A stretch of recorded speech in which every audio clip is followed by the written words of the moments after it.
Daily life in China. Life in ancient China. Few social institutions have been as closely identified with China as the family. As in most agricultural civilizations, the family served as the basic economic and social unit in society. In traditional China, however, it took on an almost sacred quality as a microcosm of the entire social order. The role of the family in Neolithic times, the farm village organized around the clan. It was the basic social unit in China, at least in the core region of the Yellow River Valley. Even then, however, the smaller family unit was becoming more important, at least among the nobility, who attached considerable significance to the veneration of their ancestors. During the Zhou dynasty, the family took on an increasing importance, in part because of the need for cooperation in agriculture. Rice had become the primary crop along the Yangtze River and in the provinces to the south because of its taste, its productivity, and its high nutrient value. But the cultivation of rice is highly labor intensive.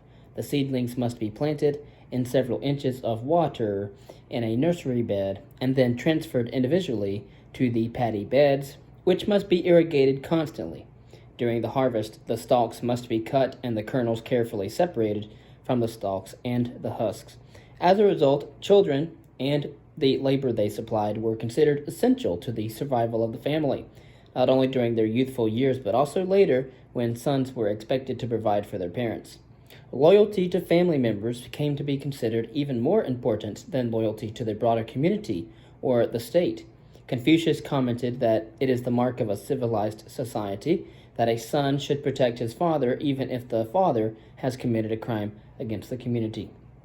At the crux of the concept of family was the idea of filial piety, which called on all members of the family to subordinate their personal needs and desires to the patriarchal head of the family.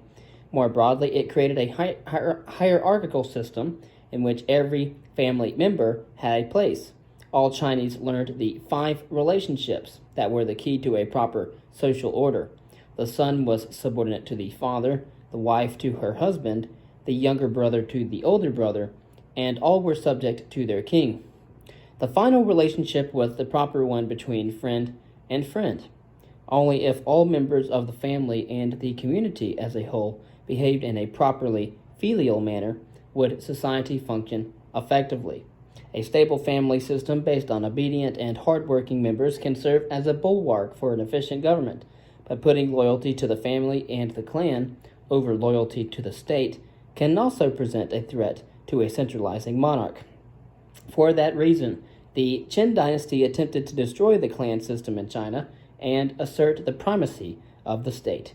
Legalists even imposed heavy taxes on any family with more than 2 adult sons in order to break down the family concept. The Qin reportedly also originated the practice of organizing several family units into larger groups of 5 and 10 families that would exercise mutual control and surveillance. Later dynasties continued the practice under the name of Baoja and the Baoja system. But the efforts of the Qin to eradicate or at least reduce the importance of the family system ran against tradition and the dynamics of the Chinese economy. And under the Han dynasty, which followed the Qin, the family revived and increased in importance. With official encouragement, the family system began to take on the character that it would possess into our own day. Again, that is from the Han dynasty onward. It started in the Zhou, was nullified in the Qin, and revived in the Han. The family was not the only basic economic unit, it was also the basic social unit for education, religious observances, and training in ethical principles. Lifestyles. We know much more about the lifestyle of the elites than that of the common people in ancient China. The first houses were probably constructed of wooden planks, but later Chinese mastered the art of building in the tile and the brick. By the first millennium BCE, most public buildings and the houses of the wealthy were probably constructed in this manner. The latter often had several wings surrounding a central courtyard to provide space for several generations under one roof, a style that continued down to modern times. By the 2nd century BCE, most Chinese, however, probably lived in simple houses of mud, wooden planks, or brick, with thatch or occasionally tile roofs. But in some areas, especially the less, a type of soil common in North China, regions of northern China, cave dwellings remained common down to modern times. The most famous cave dweller of modern times was Mao Zedong, who lived in a cave in Yunnan during his long struggle against Chiang Kai-shek. Chinese houses usually had little furniture. Most people squatted or sat with their legs spread out on the packed mud floor. Chairs were apparently not introduced until the 6th or 7th century CE. Clothing was simple, consisting of cotton trousers and shirts in the summer and wool or burlap in the winter. The staple food was millet in the north and rice in the south. Other common foods were wheat, barley, soybeans, mustard greens, and bamboo shoots. In early times, such foods were often consumed in a porridge, but by the Zhou dynasty, stir-frying in a wok has become common. When possible, the Chinese family would vary its diet of grain foods with vegetables, fruit, including pears, peaches, apricots, and plums, and fish or meat, but for most part, such additions to the daily plate of rice, millet, or soybeans were a rare luxury. Alcohol in the form of ale was drunk at least by the higher classes, and by the early Zhou era had already begun to inspire official concern. According to the Book of History, King Wen admonished the young nobles that they should not ordinarily use spirits, and throughout all the states he required that they should be drunk only on occasion of sacrifices, and that when virtue should preside, so that there might be no drunkenness. For the poorer classes, alcohol in any form was probably an extremely rare luxury. Chinese legend hints that tea, a plant originally found in upland regions in southern China and Southeast Asia, was introduced by the mythical Emperor Xin Nong.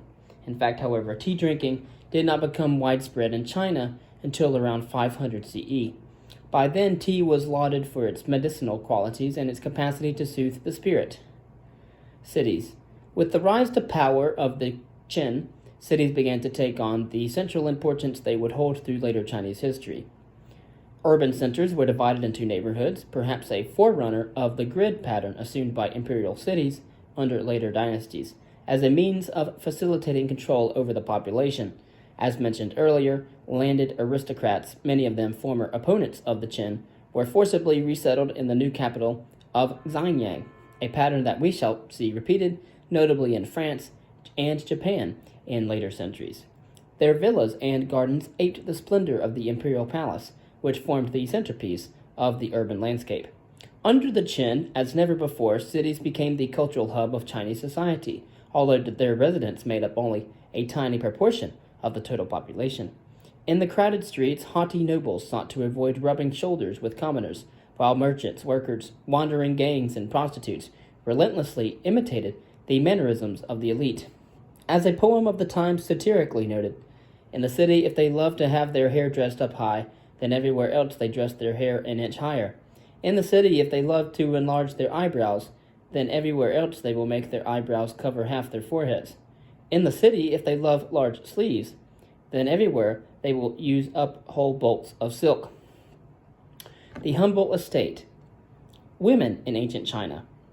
Male dominance, of course, was a key element in the social system of ancient China, as patriarchy was in many parts of the world. As in many traditional societies, the male was considered of transcendent importance because of his role as food procurer, or in the case of farming communities in China, food producer. In ancient China, men worked in the fields and women raised the children and served in the home. This differential in gender roles goes all the way back to prehistoric times and is embedded in Chinese creation myths. According to legend, Fu Xi's wife, Nu Hua, assisted her husband in organizing society by establishing the institution of marriage and the family. Yet Nu Hua was not just a household drudge. After Fu Xi's death, she became China's first female sovereign. During ancient times, women apparently did not normally occupy formal positions of authority, but they often became a force in politics, especially at court, where wives of the ruler or other female members of the royal family were often influential in palace intrigues. Such activities were frowned on, however, as the following passage from the Book of Songs attests. A clever man builds a city. A clever woman lays one low. With all her qualifications, that clever woman is but an ill-omened bird. A woman with a long tongue is a flight of steps leading to calamity. For disorder does not come from heaven, but is brought about by women. Among those who cannot be trained or taught are women and eunuchs. All right, so there we see some sexism there in Chinese culture, but nevertheless, the nature of gender relationships was also graphically demonstrated in the Chinese written language. The character for man combines the symbols for strength and rice field, while the character for woman represents a person in a posture of deference and respect. The character for peace is a woman under a roof. A wife is symbolized by a woman with a broom. Male chauvinism has deep linguistic roots in China. Confucian thought, while not denigrating the importance of women as mothers and homemakers, accepted the dual roles of men and women in Chinese society. Men governed society. They carried on family ritual through the veneration of ancestors. They were the warriors, scholars, and ministers. Their dominant role was firmly enshrined in the legal system. Men were permitted to have more than one wife and to divorce a spouse who did not produce a male child. So those were the gender roles in China, ancient China. Women, however, were denied the right to own property, and there was no dowry system in ancient China that would have provided the wife with a degree of financial security from her husband and his family. As the 3rd century CE poet Fu Xuan, a woman lamented, "How sad it is to be a woman. Nothing on earth is held so cheap. No one is glad when a girl is born. By her the family sets no store. No one cries when she leaves her home. Sudden as clouds when the rain stops."